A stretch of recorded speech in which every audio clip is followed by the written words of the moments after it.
आपका हार्दिक अभिनंदन है।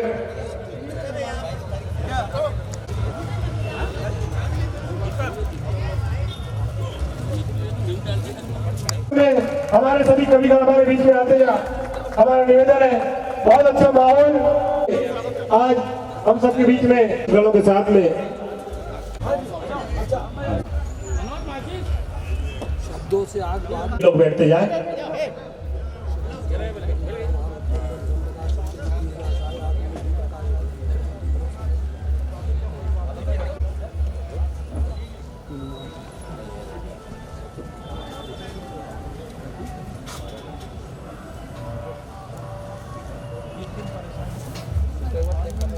हमारे वरिष्ठ आदरणीय मदन भैया सोनी जी भी हम सबके बीच में उपस्थित है।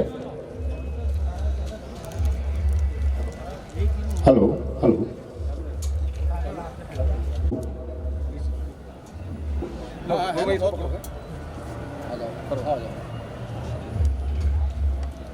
बहुत जल्दी आज का यहाँ कवि सम्मेलन हम शुभारंभ करेंगे।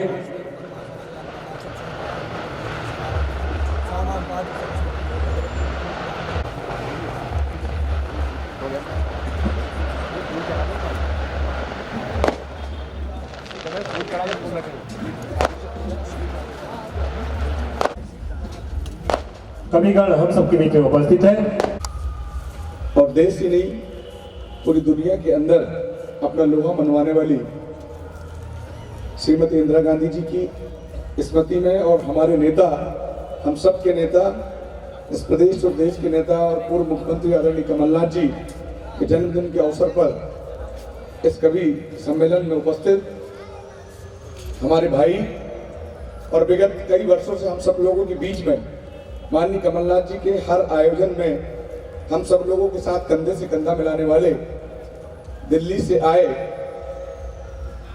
नाम राशि सुनील जोगी जी, आदरणीय जयपुर से आए राजस्थान से, जिन्हें हम जोगी जी सहित सभी को हम टीवी और अखबारों के माध्यम से, यूट्यूब के माध्यम से जिनको देखने और सुनने को मिलता है, ऐसे प्रख्यात कवि आदरणीय संपत सदल जी, हिमांशु गोवंडर जी, यहाँ पर उपस्थित श्री ज्योति त्रिपाठी जी, हमारे बड़े भाई अशोक सुंदरानी जी सहित यहाँ पर उपस्थित श्रीमती भुवन मोहनी जी सहित सभी हमारे कविगण और हमारे भाई आदरणीय आनंद बख्शी जी, उपस्थित सभी हमारे बुजुर्गगण, माताएं, बहनें और नौजवान साथियों, सबसे पहले तो मैं इस क्षेत्र का प्रतिनिधि होने के नाते आप सब लोगों से निवेदन करना चाहता हूं कि आज हमारे बीच में दूसरे स्टेट से हम सब लोगों के बीच में कमलनाथ जी के जन्मदिन को सेलिब्रेट करने के लिए, इंदिरा जी के जन्मदिन को सेलिब्रेट करने के लिए और अच्छा बनाने के लिए, बड़ा बनाने के लिए हमारे बीच में ये जो कविगण बैठे हैं, जोरदार ताली बजाकर उनका अभिवादन करें। और मैं आप सबकी ओर से उनका स्वागत करता हूँ, वंदन करता हूँ कि आप सब लोगों ने अपना कीमती समय, बहुमूल्य समय ऐसे समय में दिया है, ऐसे नेता के लिए देते हैं आप हमेशा जोगी जी, कि जो सिर्फ हमारे जिले और प्रदेश में नहीं, देश में अपनी एक अलग छाप रखते हैं। मैं उनके लिए सिर्फ यही बात कहना चाहता हूं कि आज के दौर में जो राजनीति है वो टेलीविजन की है, लेकिन जो कमलनाथ जी हैं वो टेलीविजन के नेता नहीं, वो विजन के नेता हैं। और ऐसे नेता के लिए जब आप यहाँ आते हैं तो हम सब लोगों को, आप सब लोगों के लिए गौरव होता है। 2 दिन पहले इसी मंच पर आदरणीय कमलनाथ जी और हमारे जिले के सांसद नकुलनाथ जी भी यहाँ पर उपस्थित हुए थे। और मैं अपनी, क्योंकि जो आज जनता जनार्दन आई है ये मुझे सुनने के लिए नहीं आई, ये सब आप लोगों को सुनने के लिए आई है। लेकिन एक परंपरा है कि जब हमारे घर में कोई मेहमान आते हैं तो उसका स्वागत, वंदन करना हमारी संस्कृति रही है। तो मैं एक बात बताना चाहता हूँ कि जब इंदिरा जी की हत्या हुई और इंदिरा जी की हत्या के समय उतने संसाधन यहाँ पर नहीं हुआ करते। जब हत्या हुई तो यहाँ के हमारे लोगों ने, हमारे साथियों ने, कांग्रेस के साथियों ने मट्टी का चबूतरा बनाकर इंदिरा चौक बनाने का काम किया आज से 40 साल पहले। और वो 40 साल पहले जब इंदिरा चौक बनाने का काम किया तो सिर्फ वो नाम का इंदिरा चौक था, लेकिन वहां पर प्रतिमा विराजित नहीं थी। आज मुझे और हम सब साथियों को, हमारे साथियों को बड़ा गौरवान्वित महसूस हम कर रहे हैं कि 40 साल बाद 2 दिन पहले माननीय कमलनाथ जी और नकुलनाथ जी ने इंदिरा जी की प्रतिमा का अनावरण किया और उस अवसर पे आप सब लोग यहाँ पर उपस्थित हुए, उसके लिए मैं आप सबको धन्यवाद प्रेषित करता हूँ और समस्त विधानसभा के जनार्दन की जनता जनार्दन की ओर से आपका आभार व्यक्त करता हूँ कि आपने अपना बहुमूल्य समय दिया। अंत में मैं यही बात कहना चाहता हूँ कि हमारे सभी जो माताएं बहनें, हमारे बुजुर्ग साथी यहाँ पर उपस्थित हुए हैं, नगर पालिका के हमारे अध्यक्ष जी सहित सभी पार्षद जी सहित सभी हमारे ब्लॉक कांग्रेस के अध्यक्ष जी, हमारे संगठन के सभी साथियों की मेहनत से ये जो प्रतिमा का अनावरण हुआ है वो और आज का जो आयोजन हो रहा है वो सब आप सब लोगों की मेहनत से यहाँ पर आयोजित हो रहा है। मैं आपको भी धन्यवाद देना चाहता हूँ और पुनः आप सब की ओर से आए हुए मेहमानों का मैं स्वागत करता हूँ, वंदन करता हूँ और पुनः आपसे निवेदन करता हूँ कि जोरदार तालियों के बीच हम इन कवियों का स्वागत करें। और मैं निवेदन करना चाहता हूँ आदरणीय आनंद बख्शी जी से कि इस कवि सम्मेलन की शुरुआत करवाने की कृपा करें। आदरणीय बख्शी जी। डॉक्टर सुनील जोगी जी, संपत सरल जी, अशोक सुंदरानी जी, डॉक्टर भुवन मोहिनी जी, हिमांशु भवंडर जी, ज्योति त्रिपाठी जी, इस क्षेत्र के लोकप्रिय ऊर्जावान विधायक भाई सुनील उइके जी, ब्लॉक कांग्रेस के सम्मानीय अध्यक्ष विनोद मीरापुरे जी, नगर पालिका के अध्यक्ष सुभाष गुलबाके जी, सभी सम्मानित गण, छोटू पाठक जी, नीतू गांधी जी, बारस्कर जी और हमारे प्रदेश में अभी तक जिसने कांग्रेस के मंत्री दर्जा होने का सुख प्राप्त कर रखा है, ऐसे एकमात्र ये पहला हादसा तो नहीं, किस्सा कहूंगा मैं कि किसी विपक्ष की सरकार में कांग्रेस का भी मंत्री है।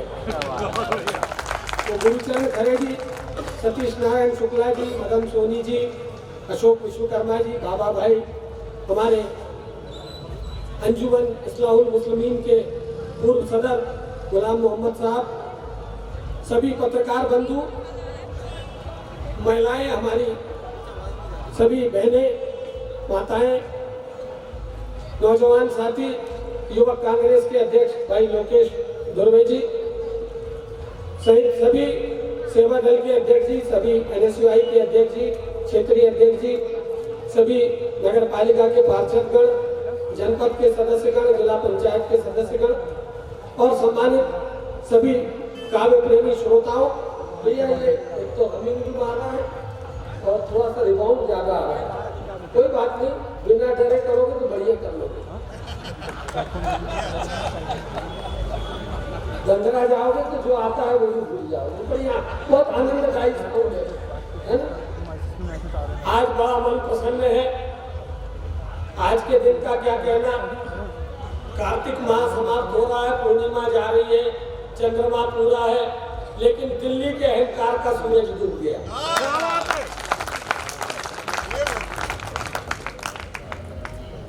आज ऐसे व्यक्ति का अहंकार टूटा जिसने तय कर लिया था कि हिंदुस्तान उसकी मर्जी से चलेगा, वो जो बोलेगा वो होगा।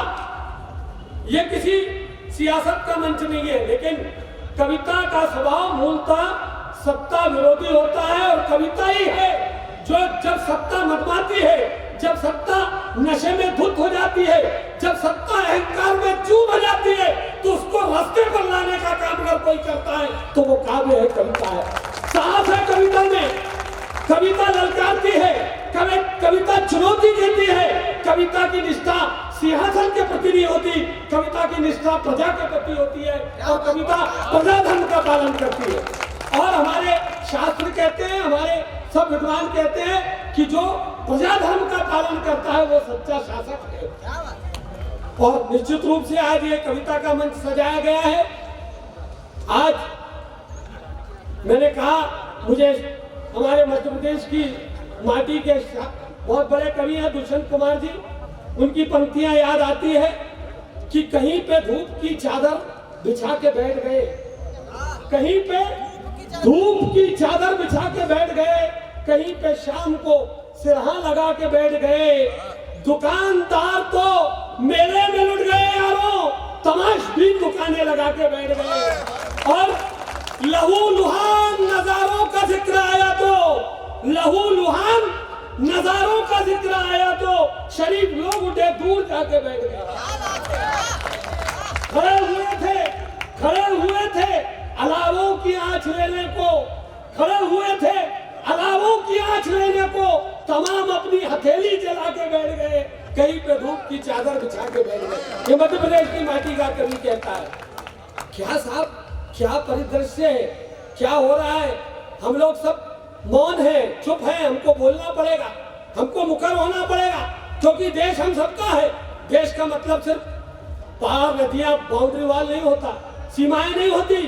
देश का मतलब 130 करोड़ लोग नहीं होते।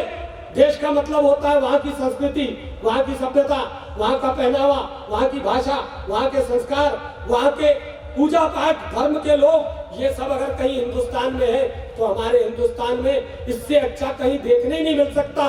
दमुआ में भी देखिए, सब बैठे हैं, हमारे हिंदू भाई भी बैठे हैं, हमारे सिख भाई भी बैठे। आज गुरु नानक देव जी का प्रकाश पर्व है, हमारे सिख भाई भी बैठे हुए, हमारे इस्लामी भाई बैठे हुए, अंजुमन के सदर साहब, हमारे पत्रकार महोदय राही जी के साथ में सभी यहाँ विराजमान है। ये हिंदुस्तान है। हिंदुस्तान प्रेम की बोली बोलता है, हिंदुस्तान नफरत की भाषा नहीं बोलता। हम लोग तो वो लोग हैं, हमको 56 इंच का सीना दिखाने लगे लोग। अरे 56 इंच का सीना वो है, एक बार, सिर्फ एक बार हमारी तरफ पाकिस्तान ने नजर उठाई थी, हमारी जिसकी जयंती पर आज हम यहाँ एकत्रित हुए।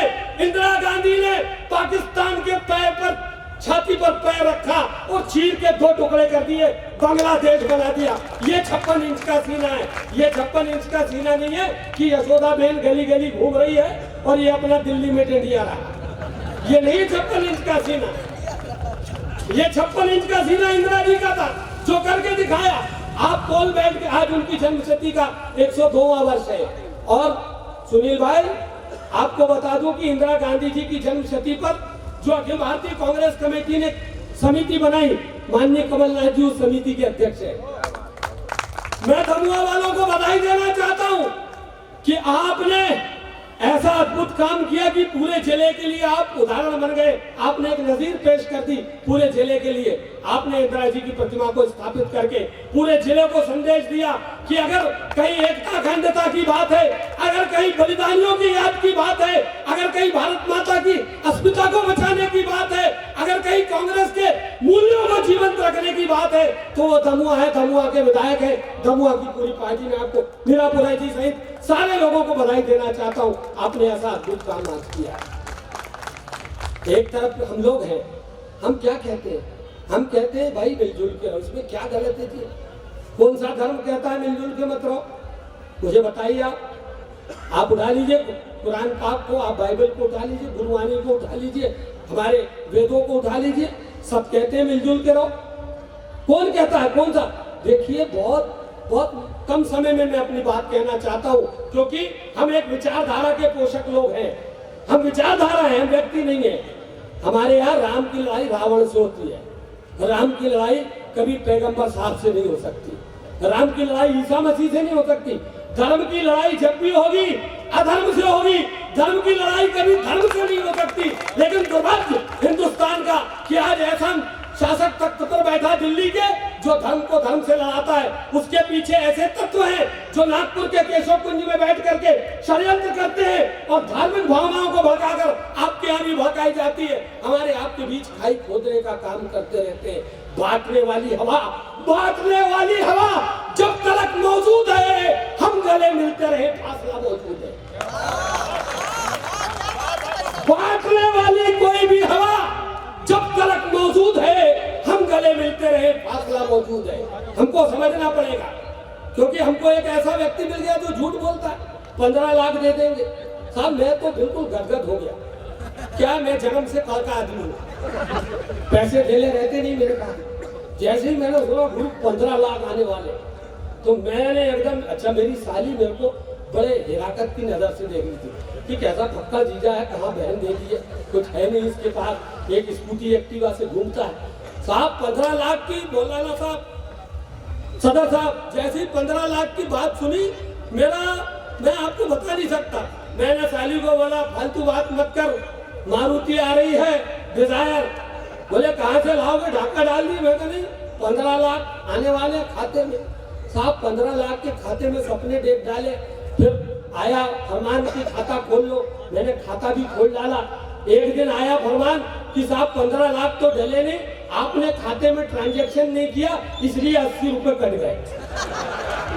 ये झूठ बोलने की कोई हद होती है। डॉक्टर राहत साहब कहते हैं, सुनिएगा डॉक्टर राहत साहब, सम्मानित में डॉक्टर राहत इंदौरी कहते हैं कि मेरा ज़मीर मेरा एक बार बोलता है, मेरा ज़मीर मेरा एक बार बोलता है, मेरी जुबान से परवरदिगार बोलता है, मेरा ज़मीर मेरा एक बार बोलता है, मेरी जबान से परवरदिगार बोलता है। अरे और कुछ करना तो उसे आता ही नहीं, हम अगर वो झूठ बहुत शानदार बोलता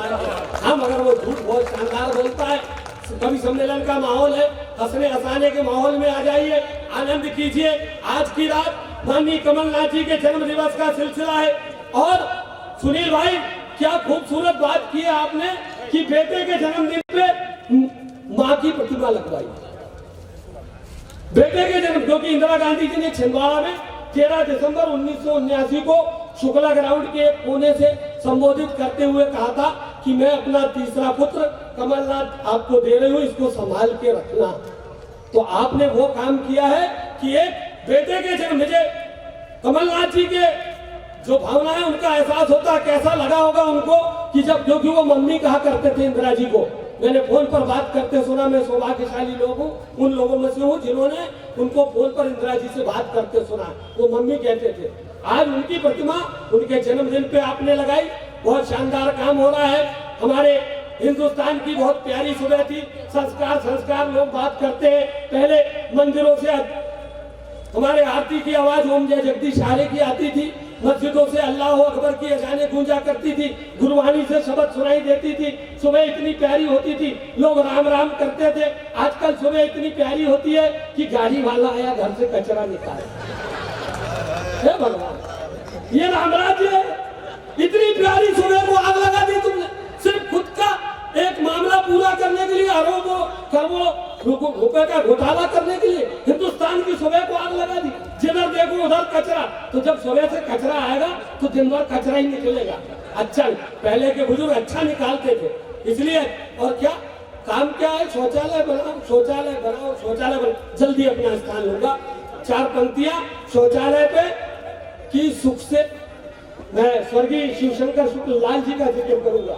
हमारे कवि सम्मेलन में पहले वो पढ़ते थे, जब से ये कवि सम्मेलन हो रहे 6-7 साल हो गए, वो पढ़ते थे। उनकी पंक्तियां हैं कि सुख से हमें परन नहीं दे रहे, पैसा घरे धरन नहीं दे रहे, सुख से हमें परन नहीं दे रहे, पैसा घरे धरन नहीं दे रहे, शौचालय को पानी नहीं है और बाहर हमें करन नहीं दे रहे। तो ये सरकार सिर्फ शौचालय बनाने तक सीमित है। मैं आप सबसे अनुरोध करता हूँ, बड़े आनंद के मूड में आ जाइए। आज का बारिश होगी, पद्मश्री डॉक्टर सुनील जोगी जी है, देश का श्रेष्ठ व्यंग्यकार इस मंच पे विराजमान है, सुंदरानी जी हैं, मोनी जी हैं, सभी ज्योति जी हैं, सब मिलके भवंडर जी हैं, भवंडर खड़ा करेंगे। मैं आपसे विदा लेता हूँ इस उम्मीद के साथ, इस प्रार्थना के साथ कि आज के इस कवि सम्मेलन को यादगार बनाएं। उस परमात्मा से भी प्रार्थना है और आप सब आज जब उठ के जाएं तो आप हंसी ठहाकों से, बहुत ही आपका चेहरा दमक रहा हो, ऐसा माहौल हो। धन्यवाद, जय हिंद, जय भारत। करता हूं और राष्ट्र नेत्री श्रीमती इंदिरा गांधी जी के जन्म जयंती पर आप सबका वंदन करता हूं। कमलनाथ जी के जन्म उत्सव पर हम एकत्र हुए हैं। सामने आपके लोकप्रिय विधायक भाई सुनील उइके जी बैठे हैं, गुलाब जी यहाँ हैं, चेयरमैन साहब सुभाष गुलबाके जी है ना, आए तो साथ में ही नजर कहाँ ढूंढे, लेकिन वो व्यवस्थाओं में कहीं होंगे। आप चाहते हैं कि कवि सम्मेलन प्रारंभ हो तो कितने लोग चाहते हैं, एक बार हाथ उठाकर मुझे बताएं। अब इन्हें तालियों में तब्दील करें। कवि सम्मेलन ऐसे ही सुना जा रहा है। अभी भी लोग आ रहे हैं, लगातार भीड़ है, बढ़ती जा रही है। आज शादियां भी बहुत हैं, उसके बाद भी इतने लोग यहाँ हैं, ये भी एक बड़ी बात है। दमुआ के काम प्रेमी श्रोताओं का वर्णन करता हूँ। हमारे राही जी बैठे हैं, शायर साहब बैठे हैं, सब महनीय लोग यहाँ। मैं कवियों से एक बार आपका परिचय करवाता हूँ। सबसे किनारे डॉक्टर भुवन मोहिनी है, जो इंदौर से आई है, आपके मध्य प्रदेश से हैं और सारी दुनिया में, सारे देश में वो जाती हैं। इतनी तालियां काफ़ी नहीं है, ऐसा लगा कि आपने कर्तव्य निर्वहन बस कर दिया। जो आपने कहा सुना कि सुंदरानी जी आए हैं, तो सुंदरानी यही है। इधर मत देखिए, सुंदरानी नाम से, शक्ल से तो वही। अगर इनमें जरा भी सुंदरानी का अंश आप दिखा दो या आपको दिख जाए तो आपको भी पद्मश्री मिल सकती है। उसके बाद ज्योति त्रिपाठी हैं, जो मुंबई से आई हैं, वो अभिनय भी करती हैं, कविताएं भी लिखती हैं, राष्ट्र को जगाने का काम करती हैं। एक नन्ही कलम जो पहली बार दमुआ आई है, उसका भरपूर तालियों से आप स्वागत करें ज्योति त्रिपाठी। इधर महिलाएं भी कम से कम थोड़ा चाक के बैठे। इधर एक दुबला पतला व्यक्तित्व तो बीच में फंसा हुआ है, वो हिमांशु बवंडर है।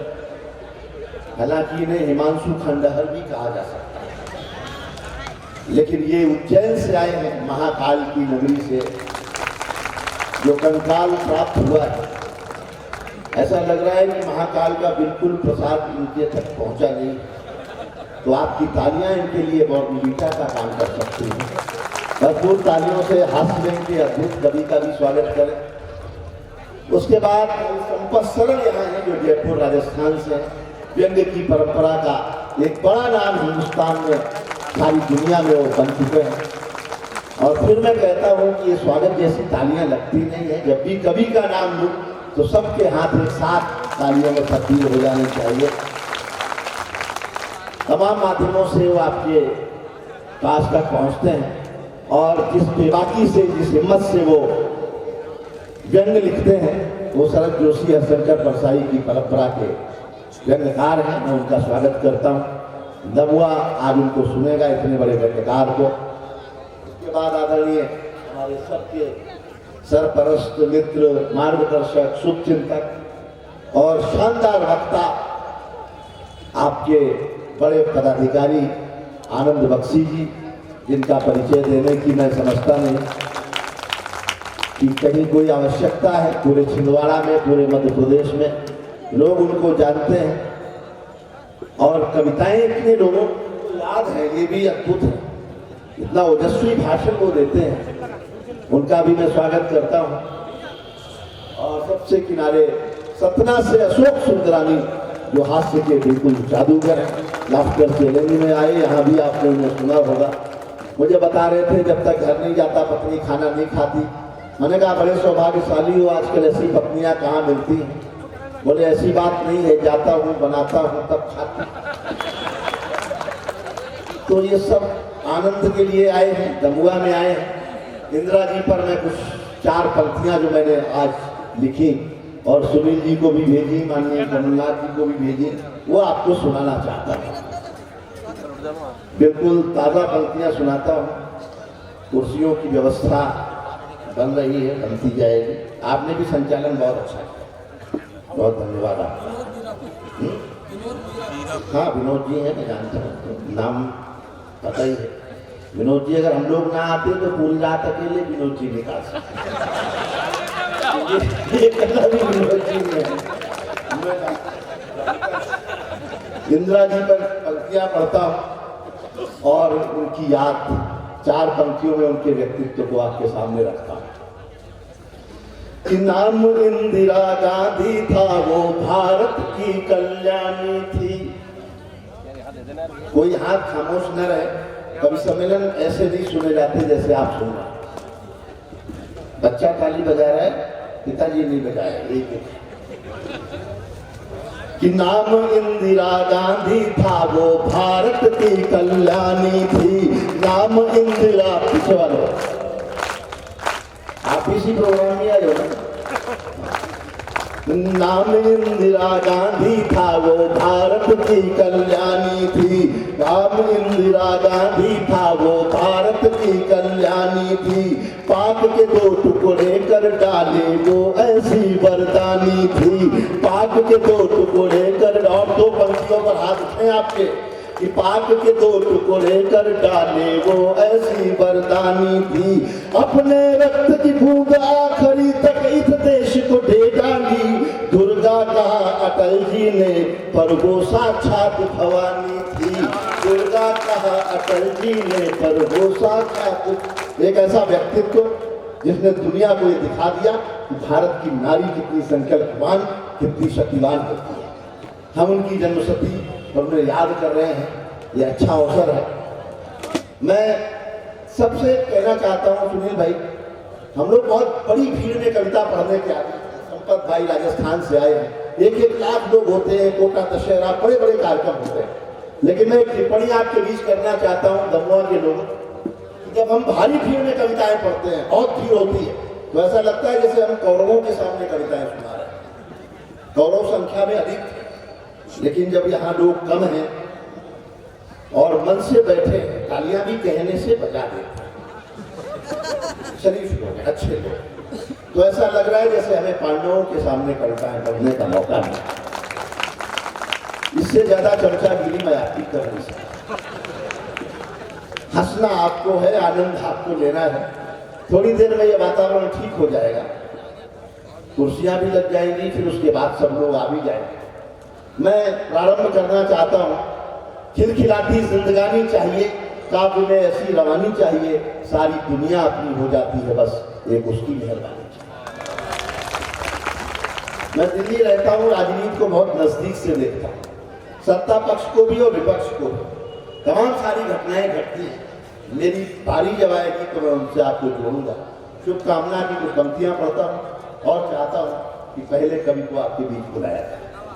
कि मंच को प्रणाम है आपको, इसलिए पढ़ रहा हूं कि आप भी पूरी तरह जागे। कि मंच को प्रणाम है आपको, सलाम है, इसने ये जतन किया है उसको राम राम है। आज की ये शाम यहाँ तक ही नाम है, शाम को सजाइए सारे गम भुलाइए, कभी हंसाने आ गए हैं आप मुस्कुराइए, एक बार जोरदार तालियां बज, दोनों हाथ उठाएं और तालियां बजाकर एक जनादेश दें कि हम कवि सम्मेलन का आरंभ करें। मैं पहले कवि को बुलाता हूं जिनका नाम है हिमांशु बवंडर, एक हास्य का बवंडर लेकर आपके बीच आते हैं, उनका स्वागत करें। लेकिन जो आपने नीचे पाँव में से जूते निकाले हैं, उनको देख करके मैं डर रहा हूँ। मैं अच्छा बोलूंगा, आपको जूते चलाने की आवश्यकता नहीं पड़ेगी। सुनील जोगी जी और तमाम बड़े लोग इस मंच पर हैं। मैं इन बड़े लोगों की भूमिका में यहाँ पर उपस्थित हूँ। मेरी उतनी उम्र नहीं हुई है जितनी भाई साहब ने पुस्तक लिखी है, और आनंद जी सब यहाँ पर है। एक हो गया भाई साहब। हमारी बिरादरी में बोलते हैं फोटोग्राफर वही बनता है जिसको बचपन से दूसरों के घर में काका झाकी करने की आदत होती है। तालियां आपकी पुलिस साहब यहाँ बैठे हुए हैं। भाई साहब आपने कहा अभी के बहुत कम लोग, कहाँ कम लोग, 4 तो सरदार जी बैठे हुए। प्रकाश पर्व है और हम सब जानते हैं कि एक सरदार 1.25 लाख के बराबर होता है, तो 5 लाख तो यही सामने बैठे हुए। और गांधी जी, मैं आपको हकीकत बात बताऊं, एकमात्र ऐसा कवि हूं जो कभी सरदारों के ऊपर चुटकुले नहीं पढ़ता। इसमें हंसने की बात नहीं है साहब, गंभीरता की बात है, क्योंकि ये वो लोग हैं जो वहां पर पंजाब बॉर्डर पे डटे, तो वो 56 इंची फुके जैसा जो सीना था उसमें सुई चुभाई और उसको गुस्से कर दिया। ये वो लोग हैं जो बॉर्डर पे AK-47 लेकर के खड़े होते हैं, तो किसी दुश्मन देश की हिम्मत नहीं होती कि भारत माता के आंचल के तरफ हाथ उठाकर देखे। ये वो लोग हैं जो पूरे विश्व में भूखों को लंगर लगा करके खाना खिलाते हैं, और यही वो गुरु परंपरा के लोग हैं साहब। तालियां थामना अपनी, तालियां थामना। यही वो गुरु परंपरा के लोग हैं साहब जो बोले सो निहाल सत श्री अकाल का नारा लगा करके संविधान के सबसे बड़े पद पर 10 साल तक इस देश को संभालते हैं और मनमोहन सिंह जिंदाबाद। आपकी तालियां उठे। गांधी जी जैसा जैसा आपने पर्चे पे लिख के दिया था वैसा वैसा सब बोल दिया।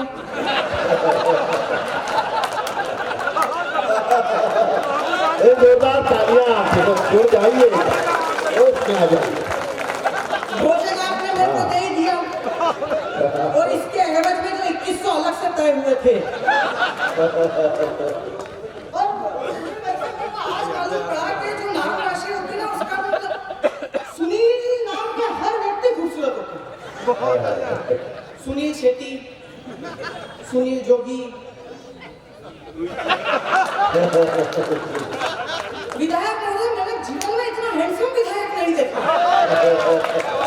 मतलब आप साउथ इंडियन मूवी के सुपरस्टार मेगा स्टार लगते हैं, भगवान को समझ सके। मैं आपको बता रहा हूँ, हम भारतीय लोग हैं, मस्ती में रहना जानते हैं। मैं आप लोगों से बोलता हूँ टेंशन में मत रहिए, अटेंशन में रहिए, क्योंकि मित्रों जिसकी मस्ती जिंदा है उसकी हस्ती जिंदा है। और कुछ लोगों को देखकर लगता है नालायक जबरदस्ती जिंदा है। आदरणीय डॉक्टर साहब ने कहा कि महाकाल की नगरी से आया हूँ। जी हाँ, मैं भोलेनाथ की नगरी से चल करके कमलनाथ की नगरी में आया हूँ और मैं देखना चाहता हूँ। भाई साहब ने कहा कि भोलेनाथ का प्रसाद मैं लेता नहीं हूँ, मैं नहीं लेता हूँ क्योंकि मेरे इष्ट है, मेरा आराध्य है। उन्होंने जग के कल्याण के लिए कालकूट विष पिया था और मैं आपके थके हुए चेहरों का कालकूट विष पी करके आपके थके हुए चेहरों पर मुस्कान बांटने का काम कर रहा हूँ। मैं मेरे प्रभु की सच्ची आराधना कर रहा हूँ। संपत जी भाई साहब, इतनी उम्र हो गई, आप लोगों का इतना अनुभव है, आप लोगों को देखकर हम सीखते हैं। भारतीय आदमी जानते हो आप कौन होता है? जो सप्ताह भर कुछ नहीं करता लेकिन संडे को आराम करता है।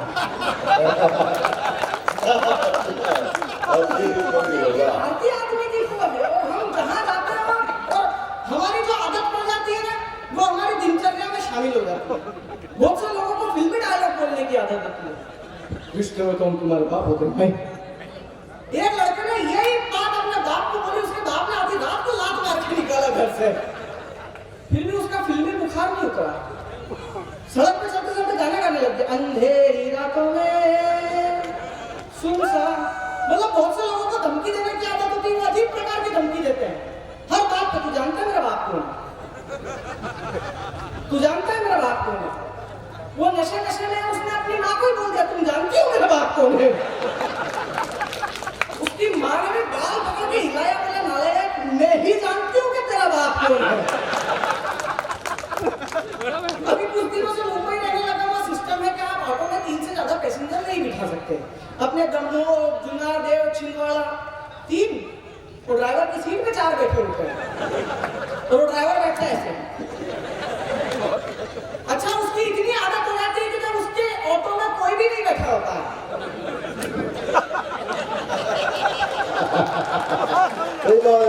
आगे आपको बजानी पड़ेगी। मैं आपको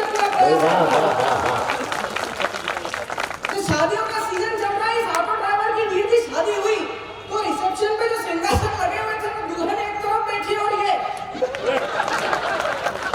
तो दुल्हन ने कोहनी मार के बोला, बोले नालायक यहाँ तो ढंग से बैठ। बोले क्या ढंग से बैठ, अभी 4 सवारी और बैठेगी।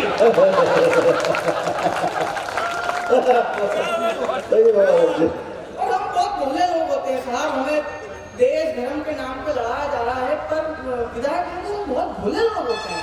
भारतीय आदमी बहुत भोला होता है। वो पिछले दिनों हमारे उज्जैन में रेड क्रॉस सोसाइटी का कैंप लगा तो वहाँ बताया कि इस देश में 90% जो सांप होते हैं वो विषहीन होते हैं। काटता है सांप, आदमी को जानकारी नहीं होती, दहशत से मर जाता है। मैंने क्या करे, बोले सांप काटे उसके 2 इंच ऊपर कस के रस्सी बांधो, आदमी को अस्पताल ले जाओ, बेटा आदमी बचा लिया जाएगा। किसी की जान बचाना धर्म का काम है, पुण्य का काम है। 15 दिन पहले हमारे उज्जैन के ग्रामीण इलाके में विधायक महोदय, सांप ने एक बुजुर्ग औरत को काटा यहाँ।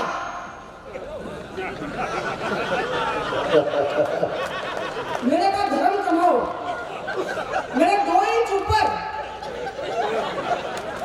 कस के रस्सी बांधी। पोस्टमार्टम की रिपोर्ट आई, सांप बिल्कुल भी जहरीला नहीं था, वो दम घुटने से ही मरी है। अब उधर पुलिस वाले मेरे को ढूंढ रहे थे, मैं बक्सी की उसमें आ गया।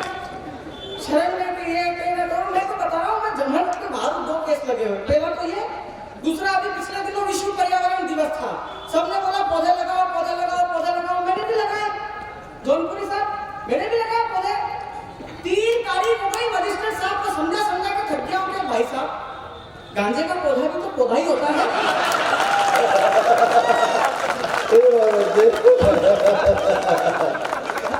हम भाई साहब जहाँ जाते हैं वहाँ हिट कर देते हैं। भारत का आदमी जहाँ जाता है वहाँ हिट है।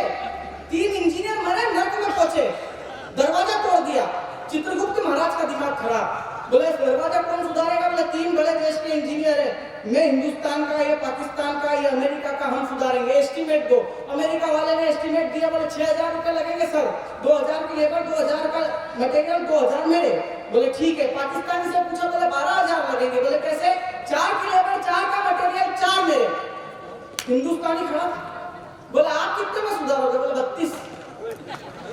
बोले 32,000? बोले हाँ। बोले कैसे? बोले देखो पहले 10 तो आपके, दूसरे 10 मेरे, कितने हुए? 20, बचे कितने? 12। पाकिस्तानी को ठेका देंगे, खुद को खुद काम करेगा, अपन को टेंशन डालो।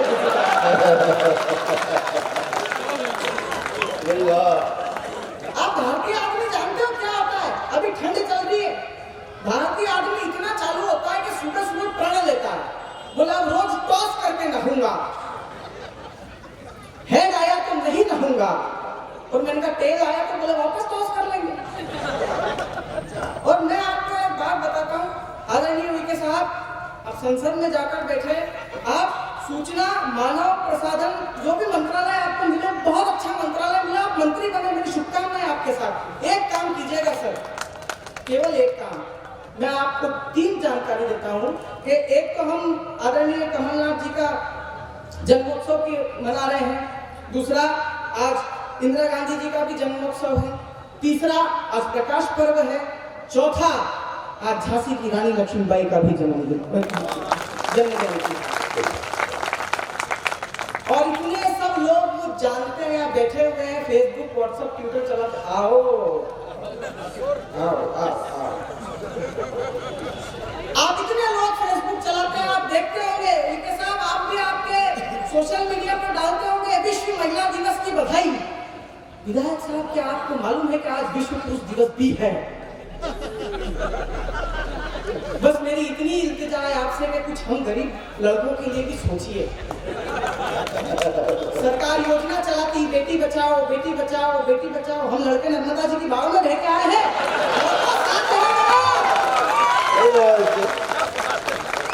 हमें YouTube से डाउनलोड करा है घर वालों ने, फिर विधायक हो गए, वो नारा आगे लेकर बेटी पढ़ाओ, मन तक क्यों पढ़ाओ, क्यों पढ़ाओ? तो गुलबाके साहब एक सज्जन व्यक्ति उठे और कहा कि बेफिजूल की बातें मत किया करो हिमांशु, इस भारत देश में एक लड़की पढ़ लेती है तो परिवार के 4 लोगों को शिक्षित कर देती है। इनका भाई साहब उसका ही डर और उसका ही टेंशन है कि उसके पीछे कॉलेज के 40 लड़के फेल होते हैं,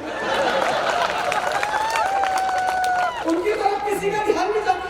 ये जो हु करके चिल्लाए ना, 40 में से एक यही बैठा हुआ है, तो महिलाएं बिल्कुल ताली नहीं बजा रही है। क्या इससे कुछ भी नहीं होता है। हमारा देश बहुत समृद्ध देश है, बाबाओं का देश है, साधु सन्यासियों का देश है। बीच में एक बाबा बहुत प्रचलित और वायरल हुए थे, निर्मल बाबा, चटनी खाओ कृपा आ जाएगी, काला पर्स रखो कृपा आ जाएगी। डॉक्टर साहब एक आंटी उनके पास में चली गई और जैसे उनके समागम होते थे उस स्टाइल में बोली, बाबा जी के चरणों में कोटि कोटि प्रणाम बाबा जी। बोले हाँ खुश रहिए।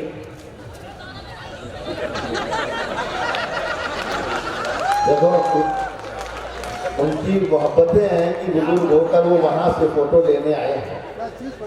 बहुत क्या बढ़िया पड़ी है। और वो महिला चली गई, बोले बाबा जी के चरणों में कोटि कोटि प्रणाम बाबा जी। बोले हाँ खुश रहिए, बताइए क्या हुआ? बाबा जी मेरी साइकिल चोरी हो गई थी बाबा जी, आपकी कृपा से मिल गई बाबा जी। अच्छा अच्छा, कहाँ से चोरी हुई थी? मेरे घर से चोरी हो गई थी बाबा जी। और कहाँ मिली? आपके घर पे मिल गई बाबा जी।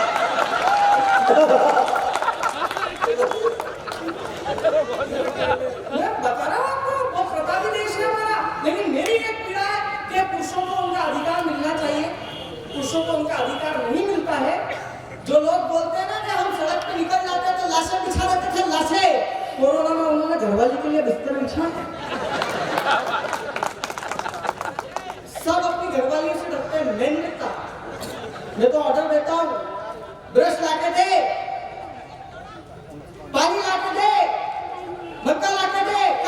जब मैं उसके कपड़े धोता हूँ तब। मैं बता रहा हूँ आपको, ये जितने जितने लड़कों की शादी नहीं हुई है ना, उनको एक भेद की बात बता रहा हूँ।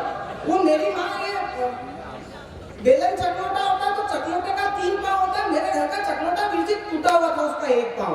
तो मेरी माँ जब रोटी बेलती थी तो उसमें से टक टक टक की आवाज आती थी। मेरी शादी हुई, दूसरे दिन मेरी पत्नी किचन में गई, उसने रोटी बेलना चालू किया, उसकी चूड़ियों की आवाज आ रही, वो चकलोटे की आवाज नहीं आ रही।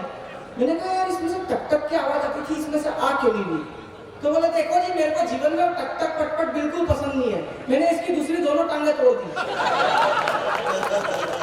भगवान कसम, मुझे उस दिन एक बात याद आई कि हिमांशु, अगर तेरे को जिंदगी में दोनों अपनी सलामत रखनी हो तो ये बात ध्यान रखना कि इसको टक टक पटपट बिल्कुल भी पसंद नहीं है। जो मध्य प्रदेश का ही नहीं बल्कि भारत का एकमात्र ऐसा कवि हूँ, आपको जानकारी दे दूं, जिसको ब्रह्मांड सुंदरी मिस यूनिवर्स सुष्मिता सेन ने 7 बार गले लगाया है। मेरे मंच के नीचे उतरने के बाद मेरे को आप 10 बार लगा लेंगे तो कोई टेंशन नहीं है। लेकिन मैं आपको बता रहा हूँ कि पुरुष भोले होते हैं, और इन नई उम्र की ये माताएं जो बैठी है ना, ये इस बात के ऊपर मोहर लगाएगी कि इन नई, मतलब आधे घंटे तक भाई साहब बोल रहे थे सुनील जी कि माताओं बहनों की तरफ से तालियों का रिस्पॉन्स नहीं आ रहा, आया कैसे? और भुवन मोहिनी की साड़ी देखने में लगे हुए हैं, और आगे तो यही सोच रहे कि आइस ब्लू है कि ओशन ब्लू है। मैं आपको हकीकत बात बता रहा हूँ सर कि वो इन बच्चों को बिगाड़ा इनके पिताओं ने, जरा सा कुछ हो नहीं। ये तो मेरी रानी बिटिया, ये तो मेरी प्यारी बिटिया, ये तो मेरी राज दुलारी बिटिया। हम लड़के के छतों का जाला साफ करने के लिए पट्टे हैं घर में। मेरे बाप का विधायक महोदय दिन भर एक ही काम, जा धनिया ले, जा अदरक ले। विनोद जी आप कितना हंसे, मैं समझ गया आपका बचपन में भी आप बहुत धनिया मिर्ची अदरक लेने के लिए दो रहे हैं। हमारी सबकी स्थिति एक जैसी है। मैं आपको बता रहा हूँ ना, मेरे को कभी कभी डाउट होता है कि मैं इनका बेटा हूँ कि डिलीवरी बॉय हूँ यार, कि ये ले आओ। मैंने मेरे पिताजी से बोला, मैंने कहा मेरी मैं दिखता हूँ, आपको दीदी तो दिखती नहीं है। बोले कोई बात नहीं बेटा, छोड़, एक ना एक दिन पराया घर जाएगी, छोड़, एक ना एक दिन पराया घर जाएगी। मैं बोलता हूँ लड़कों को भी भेजो पराया घर,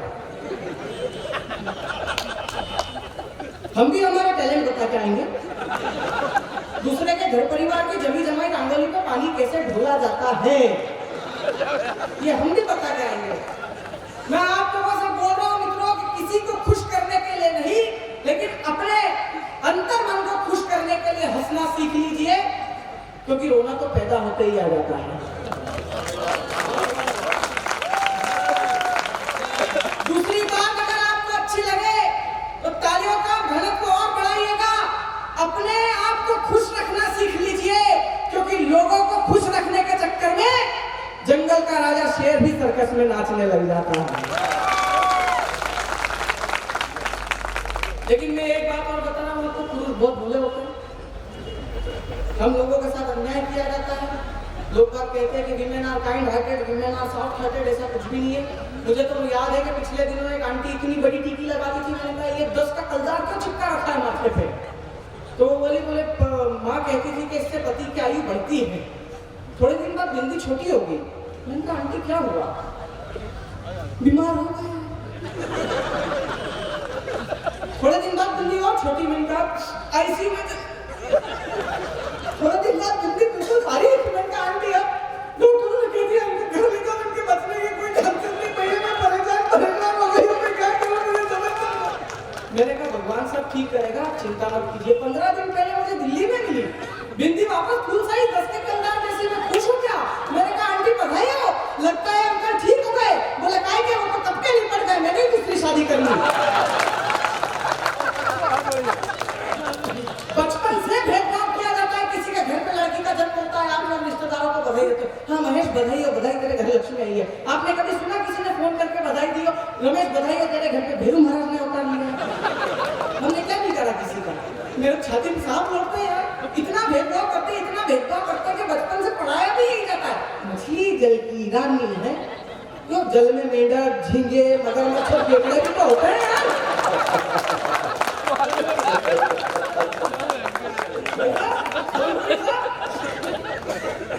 मैं आपको हकीकत बात बता रहा हूँ,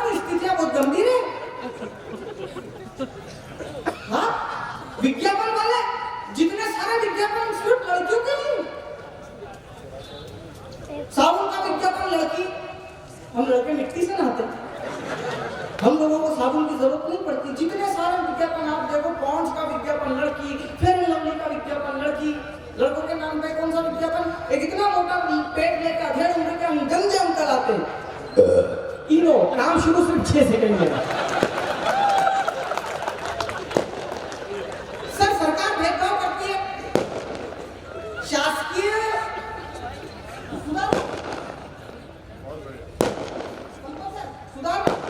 शासकीय चिकित्सालय में जो महिला मां बनती है उसको सरकार पैसे देती है।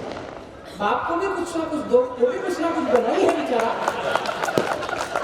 भाई ये अगर माता बनी है तो वो भी पिता बनाएगा। और मित्रों एक बात कहता हूं कि निश्चित तौर पर ये औरत का त्याग बहुत बड़ा है कि वो 9 महीने एक जीवन को अपने जीवन में रखती है, लेकिन उस बाप का त्याग भी उतना बड़ा है कि वो जिंदगी भर फिर उस बच्चे को अपने जहन में और दिमाग में रखता है।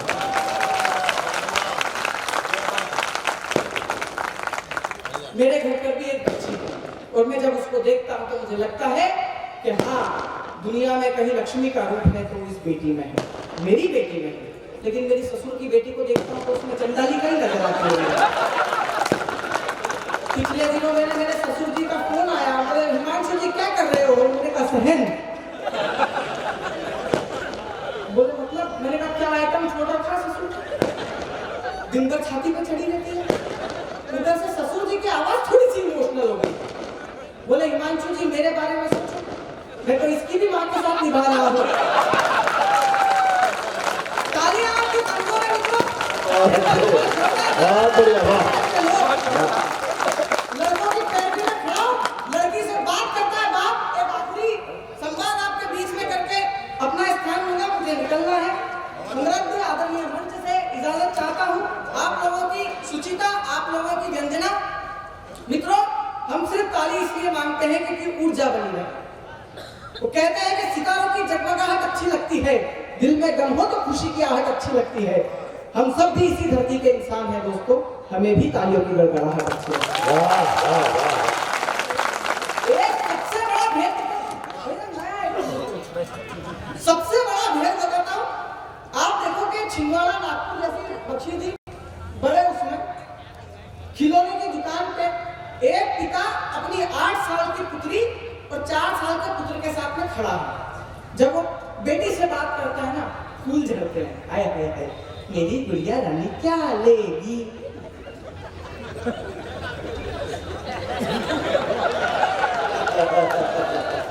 और वो लड़की इतने एटीट्यूड में बोलती है, बारबी डॉल लूंगी पापा। 2000 की गुड़िया बाप बिना सोचे समझे दिला देता है यार, बिना सोचे समझे। लड़के तक आता है, बाप की टोन चेंज हो जाती है, तू क्या लेगा? और वो बेचारा 4 साल का बच्चा ऊपर से लेकर नीचे तक भुजे नहीं चुके। क्या बोलूं मैं? क्या लेगा? जल्दी बता, टाइम नहीं है। पापा क्या लेगा?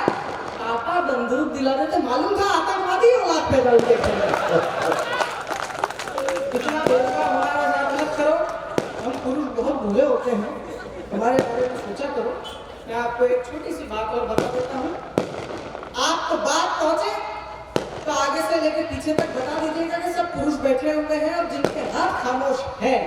मैं समझ जाऊंगा कि वो पुरुष नहीं, वो महापुरुष बनने की आवाज है। मैं आपको हकीकत बात बताता हूँ, पुरुष कितना भोला होता है। माताओं बहनों, आप इस बात पर मोहर लगाओ कि इस संसार में कोई भी पत्नी अपने पति की बहन यानी ननद से प्यार नहीं कर सकती, कोई नहीं करेगी।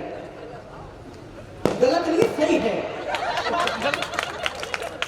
मैं बता रहा हूँ आपको, आप कितना भी ढाका ढूंढी कर लो, जब 4 औरतें मिलती ना, वो ननद को रहती सत्यानाशी दीदी क्या बताऊँ, मेरा तो कदम ही फूट गए यार। पति से कोई दिक्कत नहीं होती है, ननद ससुराल छोड़ के आ गई, 7 महीने से यहाँ बैठी, जाती भी नहीं, मरती भी नहीं है।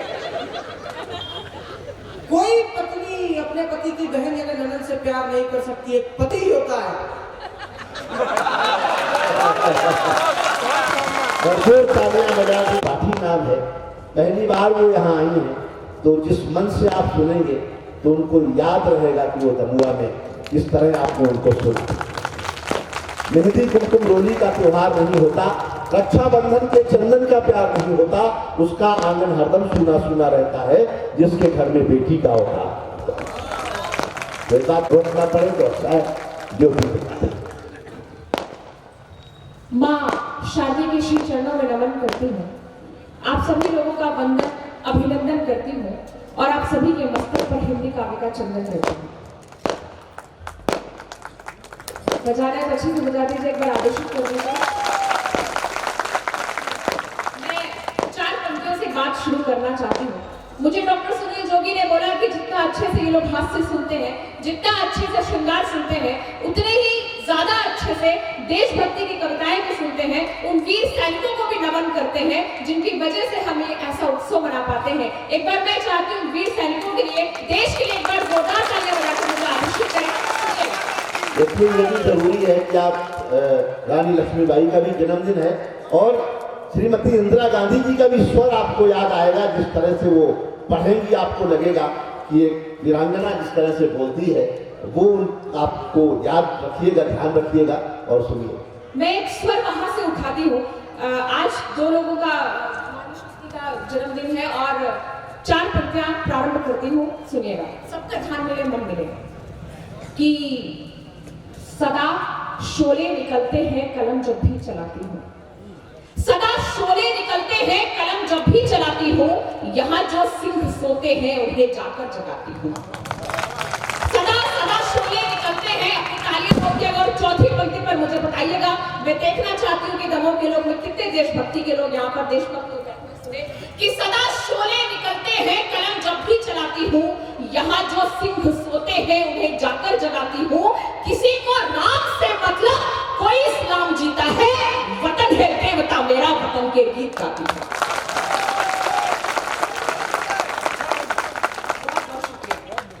कि मिलेगा वक्त तो पढ़ना बगावत की कहानी है।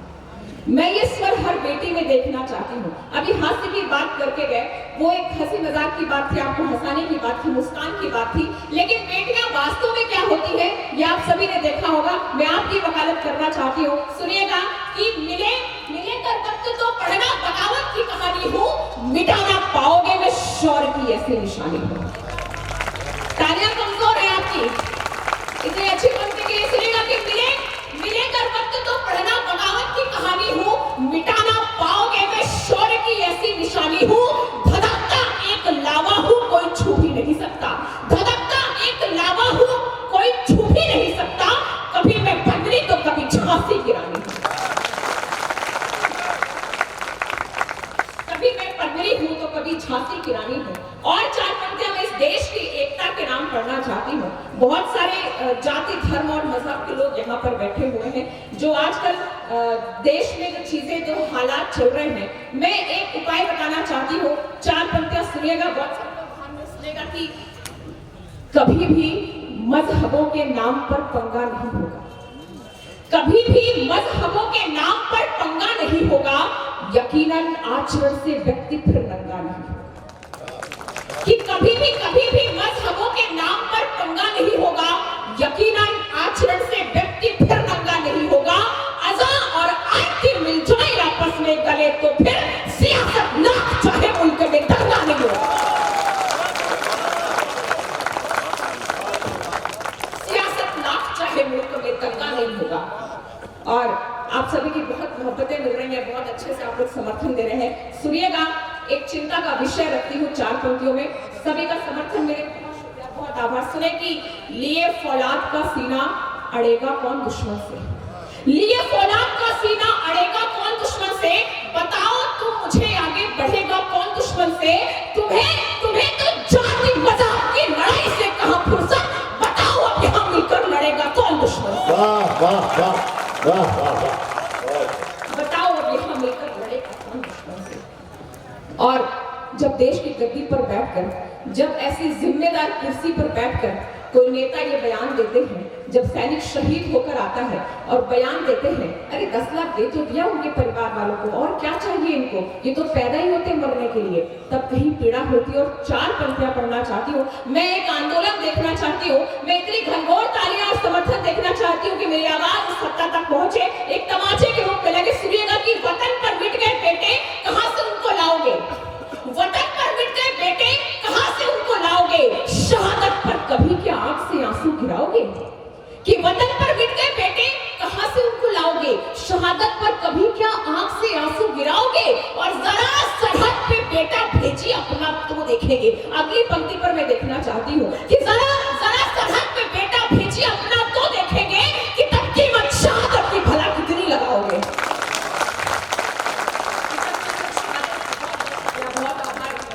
और एक कविता, ऐसी कविता पढ़ना चाहती हूँ। एक भारत माँ का पुत्र है, उसका विवाह होता है। मुझे बड़ा दुख होता है जब किसी सैनिक का शव आता है उसके घर पर, तो एक माँ, मैंने देखा है टीवी पर एक इंटरव्यू देखा, माँ रोने लगती है। पत्रकार महोदय उससे सवाल करते हैं, आप डर गई, आपकी आंखों में आंसू आ गए। ये एक वीर पुत्र की माँ के आंसू तो नहीं हो सकते। अगर उस माँ का जवाब अच्छा लगे तो मैं आपसे समर्थन मांगती हूँ। मेरी अगली कविता के लिए मुझे आदेशित करिएगा। माँ कहती है, मैं रोती इसलिए नहीं कि मेरा बेटा शहीद हो गया, मैं रोती इसलिए नहीं कि मेरा बेटा शहीद हो गया, मैं रोती इसलिए हूँ मेरा कोई दूसरा बेटा नहीं है जिसे मैं सरहद पे भेज पाती।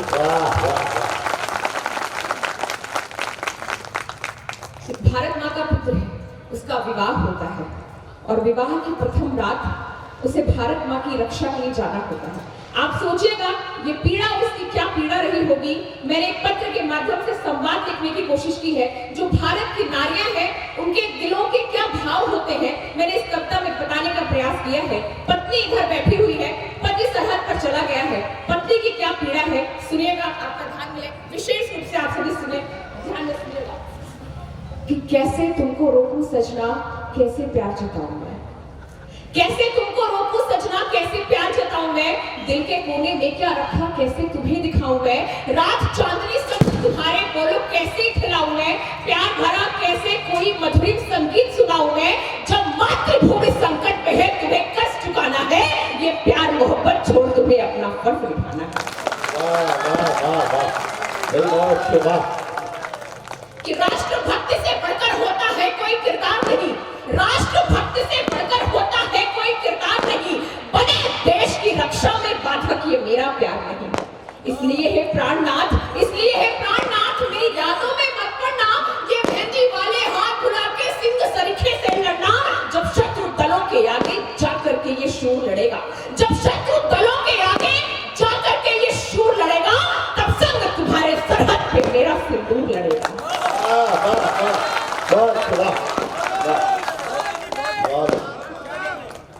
प्राणनाथ सौगंध तुम्हें पायल के झंकारों की, प्राणनाथ सौगंध तुम्हें पायल के झंकारों की, प्राणनाथ सौगंध तुम्हें कंगन चूड़ी हारों की, प्राणनाथ सौगंध तुम्हें मेरे ऊपर उपकारों की, प्राणनाथ सौगंध तुम्हें मेरे 16 शिकारों की, मातृभूमि की रक्षा में चाहे रण में शीश कटा देना, किंतु शहादत से पहले दुश्मन को धूल चढ़ा देना।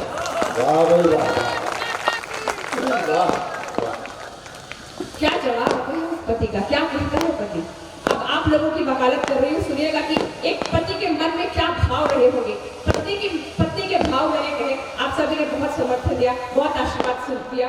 सुनिएगा पति क्या कहता है कि कैसे खुद को रोकूं, बोलो कैसे तेरा बखान करूं, कैसे खुद को रोकूं, बोलो कैसे तेरा बखान करूं, तेरे त्याग समर्पण का बोलो कैसे गुणगान करूं। आज मिलन की रात प्रेम की बात नहीं कर पाया मैं, आज मिलन की रात प्रेम की बात नहीं कर पाया मैं, खुशियों की झोली तक सजनी आज नहीं भर पाया मैं, किंतु जहां तेरे सुहाग की जाकर खन गर्जन होगी, इन पैरों के नीचे शत्रुओं हाथों में गर्दन कि मुझे नहीं परवाह कोई, बस जीत के मुझको आना है, दुश्मन की छाती चढ़कर मुझे तिरंगा फहराना है, कि सीमा पर जाकर दुश्मन हेतु मुझे जलजला बनना है, सीमा पर जाकर दुश्मन हेतु मुझे जलजला बनना है, मेरी खातिर प्राण प्रिय तुम्हें उर्मिला बनना है। कि किंतु अगर फिर ओढ़ तिरंगा वापस घर को आऊं मैं, किंतु अगर फिर ओढ़ तिरंगा वापस घर को आऊं मैं, भारत माँ की रक्षा में कर अमर शहादत पाऊं मैं, हाथ लिए बंदूक माँ के चरणों में शीश चढ़ाऊं मैं, सरहद पर जाकर कोई इतिहास नया रच जाऊं मैं, तो मेरी मौत पर भी तुमको ये आंसू मत छलका देना, मेरी चिता की राख उठा मत्थे सिंदूर लगा देना। बहुत अच्छा, बहुत वाह वाह वाह वाह, बहुत